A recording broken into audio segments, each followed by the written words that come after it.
स्वागत है और फिर से बैंक फॉर सक्सेस के इस यूट्यूब चैनल पर। मैं आपका दोस्त ब्रजेश। दोस्तों, आज का टॉपिक है एबीपीएस एसओ एग्जाम के बारे में। कई सारे लोग जो है वो मेरे से रिक्वेस्ट कर रहे थे कि सर एक नया जो नए पैटर्न पर जो एबीपीएस एसओ का एग्जाम होने वाला है उसका किस तरह से पैटर्न रहने वाला है, ये सारा कुछ एक बार डिस्कस कीजिए एक वीडियो में। इसलिए मैंने ये वीडियो बनाया है क्योंकि लास्ट ईयर का रिजल्ट निकल चुका है। अब जो है मई खत्म होने वाला, मई एंड है, मतलब हाफ में खत्म हो चुका है। अब आपका प्रिपरेशन स्टार्ट होता है। जो लोग एबीपीएस एसओ का प्रिपरेशन करना चाहते हैं, स्पेशलिस्ट ऑफिसर का प्रिपरेशन करना चाहते हैं, वो लोग अब प्रिपरेशन स्टार्ट करेंगे यहाँ से।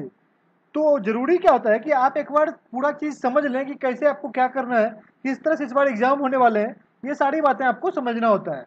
ओके, चलिए इस वीडियो को पूरा देखिएगा। इसमें सारा कुछ सिलेबस वगैरह, इवन पैटर्न वगैरह सारा कुछ मैंने डिस्कस किया है। तो ये आपके लिए इंपॉर्टेंट रहेगा अगर आप एबीपीएस एसओ का एग्जाम देने वाले हैं इस साल तो। ओके, चलिए दोस्तों, उससे पहले बोलना चाहूंगा अगर आपने मेरे चैनल को सब्सक्राइब नहीं किया है तो सब्सक्राइब जरूर कर लीजिए। आपको कई सारे अच्छे वीडियो मिलेंगे मेरे चैनल पर। ऑलरेडी कई सारे लोगों ने सब्सक्राइब किया है, लेकिन आप भी जरूर सब्सक्राइब कीजिए। ओके, चलिए अगर बात करें एबीपीएस एसओ का, तो स्पेशलिस्ट ऑफिसर का जो ये एग्जाम होता है इसमें टोटल 6 फॉर्म होते हैं, मतलब 6 वैकेंसी होती है, 6 टाइप के जॉब्स होते हैं।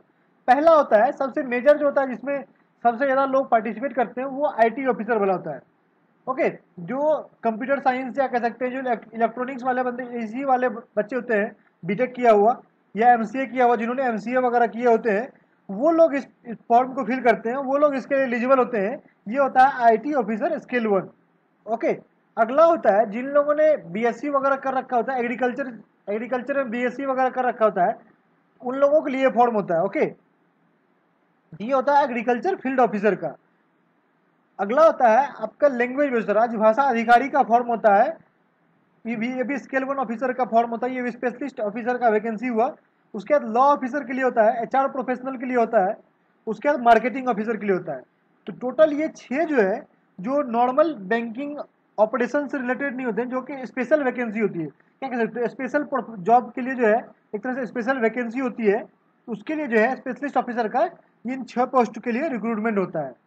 ओके, तो नया पैटर्न क्या है कि इस एबीपीएस ने क्या बोला कि 2017 में से जो है 17-18 में जो एग्जाम होगा स्पेशलिस्ट ऑफिसर का एसओ का, जो उसमें जो है लास्ट ईयर अगर देखो तो लास्ट ईयर क्या होता था कि एक एग्जाम होता था, 2 एग्जाम होते थे टोटल, मेंस एग्जाम और इंटरव्यू एग्जाम। मेंस एग्जाम हम लोग इसलिए बोल रहे हैं, रिटन एग्जाम को मेंस एग्जाम इसलिए बोल रहे हैं क्योंकि उसी में जो था मैथ, रीजनिंग, इंग्लिश, उसके बाद फिर प्रोफेशनल नॉलेज साथ ही साथ पूछ लिया जाता था। मतलब यहाँ प्रीलिम का कोई कंडीशन नहीं था लास्ट ईयर तक। लेकिन एबीपीएस ने कैलेंडर जारी किया था, जो उसमें उन्होंने मेंशन किया था कि 2017-18 से जो है एबीपीएस एसओ जो है 3 स्टेज एग्जाम होगा। इसमें पहले प्रीलिम होगा, फिर मेंस होगा, फिर इंटरव्यू होगा। Okay, all the participants who will successfully register for IBPS SO online CWSPL 7 will be called for IBPS SO preliminary exam. Okay, and according to the performance in prelim exam, selected aspirants will be shortlisted and called for the IBPS SO main exam. Okay, from this year the IBPS SO main exam will include only question from professional knowledge. आपको main exam जो होगा उसमें फिर से आपको math, reasoning या general awareness वगैरह नहीं पूछा जाएगा। उसमें आपको सिर्फ प्रोफेशनल नॉलेज पूछा जाएगा। ओके, जिस सेक्टर से, मान लीजिए आपने आईटी सेक्टर से भरा था, आपको प्रोफेशनल नॉलेज होगा, कंप्यूटर नॉलेज के बारे में पूछा जाएगा। ओके, कंप्यूटर से रिलेटेड चीजें होंगी। अगर आपने मान लो मार्केटिंग के लिए भरा है तो आपसे मार्केटिंग की चीजें पूछी जाएगी। आपने एचआर से भरा था, आपको इकोनॉमिक्स या एचआर के जो होते हैं वो आपको चीजें पूछी जाती है। ओके, ह्यूमन रिसोर्स की चीजें आपसे पूछी जाती है।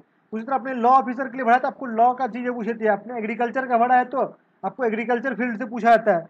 ये बस प्रोफेशनल नॉलेज होगा, जो आपने अपने ग्रेजुएशन वगैरह पर रखा है, वो चीजें आपसे पूछी जाएगी। Okay, the marks obtain in preliminary exam will not be considered for preparing the final merit list. जो जैसा कि नॉर्मल बैंक एग्जाम होता है, अगर मान लो आईबीपीएस पीओ की बात करें तो उसमें प्रीलिम जो होता है वो बस क्वालिफाइंग होता है, वो आपको मेंस में जाने का रास्ता होता है कि आप उतना नंबर अगर लाते हो, 100 में से आप अगर 47 नंबर लाते हो, 50 नंबर लाते हो, जितना कट ऑफ है वो अगर आप लेके आते हो, फिर आप मेंस एग्जाम में जाते हो। ये प्रीलिम एग्जाम का मार्क्स कहीं ऐड नहीं होता है फाइनल मेरिट लिस्ट बनाने में। ओके, आपका फाइनल सिलेक्शन जो यहाँ भी उसी तरह से होगा। यहाँ भी आपका फाइनल सिलेक्शन जो होगा वो मेंस एग्जाम, जो प्रोफेशनल नॉलेज जो होगा मेंस एग्जाम में, वो प्रोफेशनल नॉलेज में जितना आप मैक्सिमम स्कोर करोगे, प्लस आपका इंटरव्यू जो कंडक्ट किया जाएगा उसका जो है सिर्फ फाइनल मेरिट लिस्ट बनाया जाएगा। और उसमें अगर आप मैक्स ऊपर में रहते हो जो वैकेंसी रहती है जितने में उसमें रैंक अगर आपकी आती है, जो ऊपर के लेवल में आप मेरिट लिस्ट में रहते हो, तो आपका सिलेक्शन फाइनल सिलेक्शन हो जाता है। ओके, चलिए अब पैटर्न की बात करते हैं। पैटर्न जो है प्रीलिम एग्जाम का कुछ ऐसा ही रहेगा कि आपको reasoning, English language, quantity aptitude से 30-35 क्वेश्चन आपको पूछे जाने वाले हैं। टोटल 1 घंटे का टाइम मिलेगा और 100 नंबर आपको पूछा जाएगा। ओके, ये सभी जो है, ये जो चार चार एग्जाम जो टोटल 4 है, 4 फॉर्म के लिए ये होगा, एक्सेप्ट लॉ ऑफिसर और राजभाषा अधिकारी। जो लॉ ऑफिसर और राजभाषा अधिकारी का एग्जाम जो होगा, ये दोनों में जो है, यहाँ पर आपको रीजनिंग 35 नंबर का, इंग्लिश लैंग्वेज 30 मार्क्स का, और यहाँ पर क्वांट नहीं पूछा जाएगा आपसे, यहाँ पर जनरल अवेयरनेस जो है 35 मार्क्स का आपको पूछा जाएगा। ओके, तो टोटल आपको 100 मार्क्स का होगा और 1 आवर। ये एक्सपेक्टेड है दोस्तों, अभी ऐसा कुछ आईपीएस जारी नहीं किया है कि ऐसा कुछ पूछा जाने वाला है, लेकिन एक्सपेक्टेड है कि ऐसा ही कुछ रहना चाहिए। तो मैंने आपको ऑलरेडी एक्सपेक्टेड बता दिया कि ये ऐसा कुछ रह सकता है। ओके, तो लॉ ऑफिसर और राजभाषा अधिकारी के लिए जो है आप कह सकते हैं कि ये पैटर्न रहेगा। और जो आईटी ऑफिसर है, मार्केटिंग है, एचआर है, एग्रीकल्चर है, उन चारों के लिए इस तरह से कुछ रहेगा कि रीजनिंग, इंग्लिश, क्वांट का बटा हुआ रहेगा। 100 मार्क्स का आपको प्रीलिम एग्जाम होगा। ओके, मेंस एग्जाम की बात करें तो मेंस एग्जाम जो होगा ये भी 1 आवर का होगा, लेकिन यहाँ पर आपको 100 मार्क्स के 100 क्वेश्चन दिए होंगे। या ऐसा भी हो सकता है कि ये 100 मार्क्स ना होकर 80 मार्क्स का पूछ लिया जाए, सॉरी 80 क्वेश्चन 100 मार्क्स का पूछ लिया जाए, ऐसा कुछ पैटर्न बना दिया जाए। ओके, लेकिन 100 मार्क्स मेरे ख्याल से 100 ही रहना चाहिए, या इसको 200 कर किया जाता है, लेकिन ऐसा ही कुछ पैटर्न रहेगा। कोई 1 घंटे का टाइम मिलेगा, या 1.5 आवर्स हो सकता है कि 1.5 घंटे का आपको टाइम मिले और आपको 100 क्वेश्चन आपको सॉल्व करने को मिले। ओके, चलिए आप प्रीलिम एग्जाम का अगर सिलेबस देखें तो प्रीलिम एग्जाम का ऐसा कुछ सिलेबस रहेगा कि आपको इंग्लिश में जो है रीडिंग कॉम्प्रिहेंशन, क्लोज टेस्ट, जो 4 फॉर्म है उसके लिए बता रहा हूँ। इंग्लिश में reading comprehension, cloze test, error correction, para jumble, fill in the blanks, ये भी पैटर्न हो सकता है। या नॉर्मल जो अभी आईपीएस के द्वारा एग्जाम जो कंडक्ट किया जा रहा है प्रीलिम में, जो इंग्लिश का होता है, उसमें क्या पूछा जाता है कि आपको 3 ही सेक्टर पूछाते हैं, रीडिंग कॉम्प्रिहेंशन, क्लोज टेस्ट और एरर करेक्शन आपसे पूछा जाता है। यही 10-10 मार्क्स के आपसे पूछ लिए जाते हैं। तो ऐसा ही कुछ पैटर्न रहना चाहिए इस बार भी, इस एग्जाम में भी। ओके, बट मैं कहूँगा कि आप प्रिपेयर्ड होकर जाइए। कहीं अगर पारा जंबल वगैरह भी पूछ लिया जाए तो बाद में पछताने से कोई फायदा नहीं है, प्रिपेयर्ड जरूर रहिए। डाटा अगर क्वांट में बात करें तो यहाँ आपको डाटा इंटरेक्शन 10 मार्क्स का पूछा जा सकता है, 5 मार्क्स का क्वाड्रेटिक, 5 मार्क्स का नंबर सीरीज और 5 मार्क्स का अप्रोक्सीमेशन। बाद बाकी जो आपसे प्रोबेबिलिटी वगैरह भी पूछा जा सकता है, या मिसलेनियस टॉपिक्स जो है ये भी आपसे पूछे जा सकते हैं। ओके, उसके बाद रीजनिंग में बात करें तो यहाँ से आपको पजल जरूर पूछा जाएगा। रीजनिंग का box puzzle, sitting arrangement, day या मंथ पजल होते हैं, टेबुलर वगैरह हो गए, या ब्लड रिलेशन पजल हो गए, ये सारा कुछ आपसे पूछा जाएगा। बाद बाकी आपसे जैसे रैंकिंग वगैरह होते हैं, रैंकिंग डायरेक्शंस, ब्लड रिलेशंस, ये इनइक्वलिटी वगैरह, ये सारा कुछ भी आपसे पूछा सकता है। दोस्तों चूंकि यहाँ मेंस एग्जाम में जो है आपको रीजनिंग या क्वांट नहीं पूछा जाएगा, इसलिए क्वेश्चन के लेवल अच्छे हो सकते हैं। तो प्रिपेयर्ड रहिए कि आपको मेंस लेवल के जो क्वेश्चंस भी प्रीलिम में पूछे जा सकते हैं, अगर उनको ज़्यादा टफ करना हुआ एग्जाम को। तो हर तरह से प्रिपेयर्ड रहिए। अगर टफ पूछा गया तो फिर उसके लिए प्रिपेयर्ड रहिए, और इजी अगर पूछा गया, इजी नहीं, जो मॉडरेट लेवल का नॉर्मली पूछा जाता है उस तरह से जरूर प्रिपेयर्ड रहिए। ओके, चलिए अब एक बार सिलेबस की बात कर लेते हैं। सिलेबस अगर देखें तो प्रोफेशनल नॉलेज में आपको ये सारे सब्जेक्ट क्लियर करने होते हैं। डाटाबेस मैनेजमेंट सिस्टम जो है, इसमें 12 से 14 क्वेश्चन आपको पूछे जाते हैं। नॉर्मली जब लास्ट ईयर की बात करें तो यहाँ से आपको सबसे ज़्यादा क्वेश्चन डाटा कम्युनिकेशन और डीबीएमएस ऑपरेटिंग सिस्टम से आपसे पूछा गया था। 50% क्वेश्चन यहीं से आए थे। तो इसलिए आपको डीबीएमएस को पूरा, आपको ओवरऑल डीबीएमएस जो है इसको आपको पूरा कवर करना पड़ेगा। डीबीएमएस, उसके बाद जो डाटा कम्युनिकेशन है, कम्युनिकेशन नेटवर्क जो होता है वो आपको समझना पड़ेगा। ऑपरेटिंग सिस्टम आपको कंप्लीट करना पड़ेगा। सॉफ्टवेयर इंजीनियरिंग, डाटा स्ट्रक्चर, उसके बाद computer organization and micro processor और ऑब्जेक्ट ओरिएंटेड, ये टोटल 7 सब्जेक्ट होते हैं। ये सातों सब्जेक्ट आपको क्लियर करने होते हैं। ये आईटी ऑफिसर में, अगर आपको आईटी ऑफिसर बनना और मेरिट लिस्ट में आपको ऊपर आना है, ये सातों सब्जेक्ट पर आपको कमांड होना चाहिए। ओके, अब बात कर लेते हैं प्रोफेशनल नॉलेज का।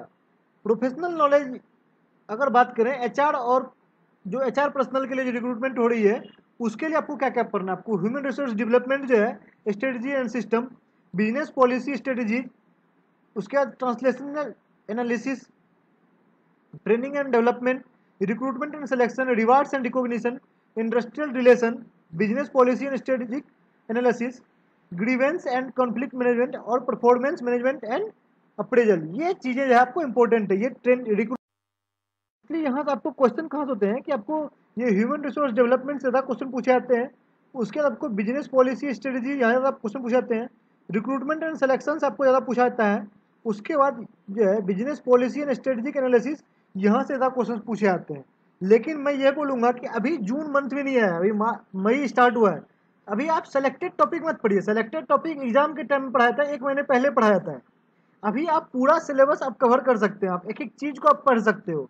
इसलिए अगर आपका टारगेट बीपीएस एसओ एग्जाम है, आपको स्पेशलिस्ट ऑफिसर आपका टारगेट है, तो फिर उस तरह से प्रिपेयर कीजिए कि आपको वहाँ पर मैक्सिमम स्कोर हो सके, आप सब्जेक्ट आपका सारा का सारा क्लियर हो जाए। ओके, अभी थ्योरेटिकल नॉलेज पर ज़्यादा फोकस कीजिए, मतलब थ्योरेटिकल या प्रैक्टिकल, आप पूरा सब्जेक्ट को डेप्थ में पढ़ने का प्रैक्टिस कीजिए अभी। अब अगर बात करें लॉ ऑफिसर के सिलेबस का, तो यहाँ banking regulation and compliance and legal aspects जो है। उसके बाद अगला सब टॉपिक होता है relevant laws and orders related to negotiable instruments, securities, foreign exchange, prevention of money laundering limitation act, consumer protection act, SARFAESI act, bankers book evidence act, DRT act, banking of advertisement schemes, offence and penalties, law and acts with direct and indirect implications on the banking sector, link, contracts act, partnership, compliance, firm constitution. ये सारी चीज़ें आपको पढ़ना पड़ेगा। एक तरह से इसका प्रीवियस ईयर का अगर आप बुक खरीद लो तो वहाँ से वो भी आपको हेल्प मिलता है, या आपको प्रोफेशनल नॉलेज लॉ ऑफिसर के लिए जो है अलग से बुक मिलती है किरण पब्लिकेशन या बीएससी पब्लिकेशन की, तो वो बुक जो है आप प्रीफर कर सकते हो। वो बुक खरीद के जो है आप मार्केट में अवेलेबल है, या ऑनलाइन भी आप खरीद सकते हो। ओके, बात करें अगर आप मार्केटिंग ऑफिसर का, मार्केटिंग ऑफिसर में आपको बेसिक्स ऑफ मार्केटिंग मैनेजमेंट जो 4 पीज और 7 पीज होते हैं, वो आपको 5 पीज 4 पीज जितने भी पीज हैं वो आपको पता होना चाहिए। उस पर ज़्यादा क्वेश्चन पूछे जाते हैं। Brand management, advertising, PR, sales promotions, basic knowledge of retail management, business ethics, market segmentation, उसके बाद marketing research and forecasting demand, product life cycle बहुत ज़्यादा इंपॉर्टेंट होता है। उसके बाद इंटेलेक्चुअल प्रॉपर्टी राइट्स, आईपीआर जो होते हैं, कॉर्पोरेट सोशल रिस्पॉन्सिबिलिटी, ये भी बहुत ज़्यादा इंपॉर्टेंट है, सीएसआर। उसके बाद सर्विस मार्केटिंग, उसके बाद मार्केटिंग स्ट्रेटजी। ये सारे टॉपिक्स जो है ये इंपॉर्टेंट होते हैं अगर आप मार्केटिंग ऑफिसर के लिए फॉर्म फिल करने वाले हो, और अगर आप मार्केटिंग ऑफिसर का प्रिपरेशन करने वाले हो तो। ओके, अगला आता है एग्रीकल्चर ऑफिसर का। अगर एग्रीकल्चर ऑफिसर की बात करें तो एग्रीकल्चर ऑफिसर में आपको basics of corporate product corporation नहीं, क्रॉप जो होते हैं, जो प्रोडक्शन होता है, इंप्रूवमेंट। उसके बाद हॉर्टिकल्चर के बारे में आपको सारी जानकारी होनी चाहिए, सीड साइंस के बारे में। उसके बाद एग्रोनॉमी हो गया, इरीगेशन के आपको पता होना चाहिए कि इरीगेशन के क्या क्या टेक्निक्स होते हैं, ये सारी चीज़ आपको जरूरी है। फिर एग्रीकल्चर इकोनॉमिक्स बहुत ज़्यादा इंपॉर्टेंट होता है, इस पर आपको कमांड होना चाहिए। उसके बाद सॉयल रिसोर्सेज के बारे में आपको पता होनी चाहिए। Various type of agriculture practices जो है उसके बारे में जनरली क्वेश्चन पूछ जाते हैं। रूरल डेवलपमेंट सबसे इंपॉर्टेंट है, रूरल वेलफेयर एक्टिविटी जो है ये इंपॉर्टेंट है। उसके बाद आपको प्रायोरिटी सेक्टर जो है ये उसके बारे में पता होना चाहिए। उसके बाद प्रायोरिटी सेक्टर लैंडिंग्स वगैरह होते हैं, उसके बारे में आपको जानकारी होनी चाहिए। एग्रीकल्चर रिसर्च, एजुकेशन, एक्सटेंशन, ये सारा कुछ आपको पता होना चाहिए। एनिमल हस्बेंड्री बहुत ज़्यादा इंपॉर्टेंट है। उसके बाद वेरियस गवर्नमेंट स्कीम्स जो है, जो इससे रिलेटेड एग्रीकल्चर इंप्रूवमेंट से रिलेटेड ढेर सारे गवर्नमेंट के स्कीम्स आते रहते हैं, जैसे आप फसल बीमा योजना वगैरह हो गया, ये सारी चीज़ें भी आपको पता होना चाहिए। उसके बाद केसीसी हो जाती है, केसीसी लोन वगैरह दी जाती है, तो वो एग्रीकल्चर पर दी जाती है। किसान क्रेडिट कार्ड एग्रीकल्चर लोन ही होता है।